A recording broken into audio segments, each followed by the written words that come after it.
This Bitcoin miner is only $3 each.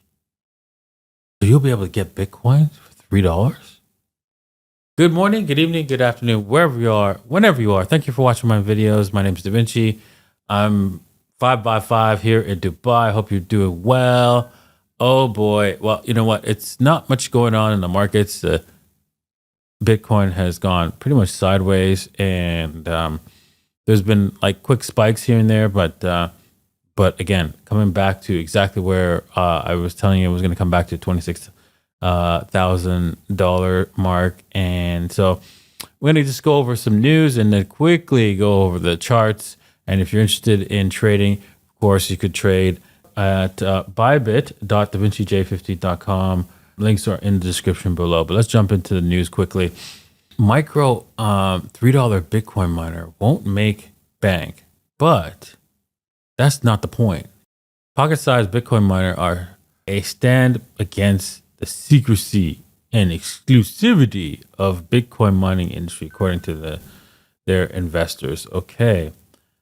While lack of performance, Bitcoin mining devices should be seen as a stand against the Bitcoin ecosystem's purposely biggest flaw, its investors argue.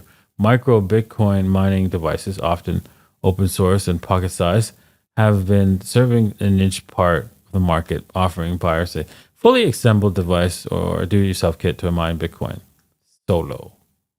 Okay, so one company, BitMaker, recently claimed that one could be made for a little as $3, offering an output of 50 kilohashes per second.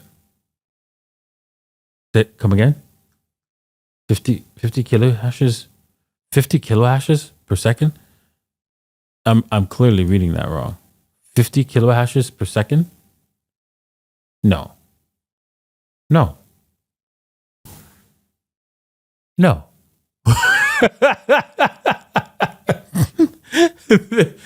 Here's why this is a joke, right? If we go here, I'm going to hit accept all, right? This ant miner, right, which will cost you about almost $4,000. For $4,000, right, you can get for $3, like you drop the decimal places, right? Move the decimal places, right? For $3.70, that's $4. You'll get a whole terahash, right? Per $4. Terahash. Okay, so you understand what that means. A terahash is 1 trillion hashes per second compared to 50,000 hashes per second that they were offering here. That is orders of magnitude inconceivably high. In fact, it's such a small amount for this device that I have a whole bunch of these particular miners. I bought them when they first came out as the first set of ASICs. Take a look at this. This thing right here. This thing, right? USB. I have a whole bunch of these. And you know how much hashes they do per second? It has 330 mega hashes.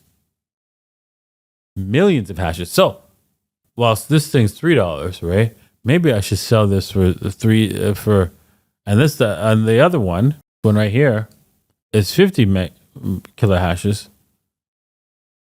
I have like hundreds of these things. I could sell them for like, a lot of money if they're selling it for $3, 50 kilohashes. Jesus. So this thing's useless because even 330 mega hashes is nothing compared to a terahash. That's trillions. So, not billions, right? But in the trillions, the next level over. Trillions. In fact, this thing's in the quadrillions. This one miner is quadrillion miner. Quad. And most people just don't understand the concept of numbers. When we say these numbers, it doesn't mean anything to you. But if you were to spend, let's say $100,000 a day, you wouldn't get to a billion, right? 10 billion in your lifetime, ever, never. Anyways,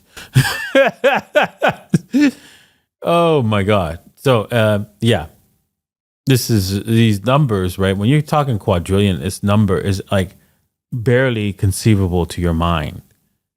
So in comparison to even this at mega hashes.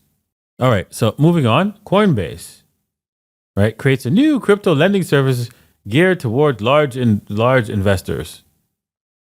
Coinbase has created a new crypto lending service in the U.S. for institutional clients, helping fill the void left by the blows up of firms like Genesis and BlockFi.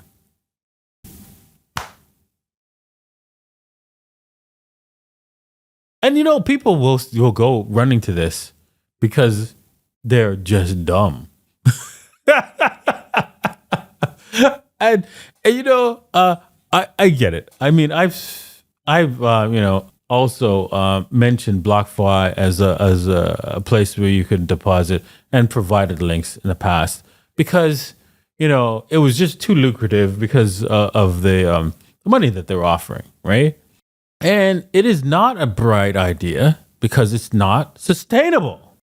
I've mentioned that before. I've given numerous examples. I even put beside the link in the description an explanation of why you might want to be careful here with BlockFi because this is not sustainable. Whilst this lending system, right, all it does, let's just say you want to lend out your crypto. Is somebody going to take your Bitcoin and go build a company that's going to earn them more Bitcoin? No.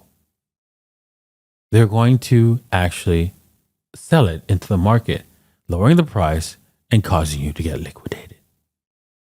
Use your brain. Alrighty, so that said, please do not try to get to lend out, to borrow against your Bitcoin or borrow against your crypto, or try to earn interest on your crypto because that's coming next, right? They're going to be doing that soon for BlockFi. All right, so let's get on to a quick TA for today. You can see that Bitcoin is in a downward trend, and so the most likely direction is that Bitcoin's going to break down. Look for a pump before that happens, right? There's a lot of fake outs here, but Bitcoin is on its way down. This was a fake out. I didn't think it would be that big, but that's what happened, and we're back in the $26,000 zone. And we're now a little bit below that at the 25,732. This is it's not going to be an easy breakdown because this is a support area, and you can see that Bitcoin will continue to rise eventually. Once it breaks down to $20,000, because $20,000 is just like fire sale. Ethereum, again, it has to at least come back down to the 1470-ish area before we see a bounce. And looking at the daily, it's worse than that. You can see that this thing could come back all the way to 1200-ish area to retest the bottoms to see, yes, this is the actual bottom. So be prepared for that.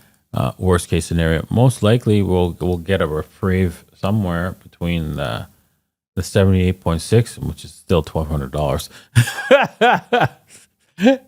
and the 88.6.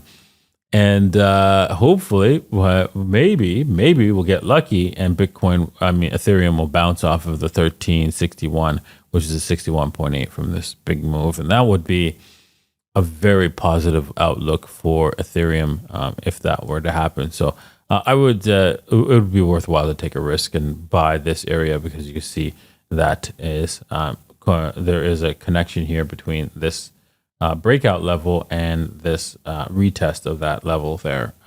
So there's an important confluence of events. So it is an easy buy to take, maybe a 2% risk. So let's just take this to a 2-to-1 risk to reward ratio at a 2% risk from the 61.8. So you do that. That's how you do a 2% risk is right here. A little bit. That's a little bit higher than 2%, and then you can go as high as 3-to-1 on that one. And there you go. You just let that ride, that particular trade ride as it comes down. No guarantees from the management. It's worth a shot and see what happens. All right. Well, that's it for today. I hope you enjoyed today's episode. Make sure you hit a like, hit a subscribe, and we'll see you guys tomorrow. Cheers.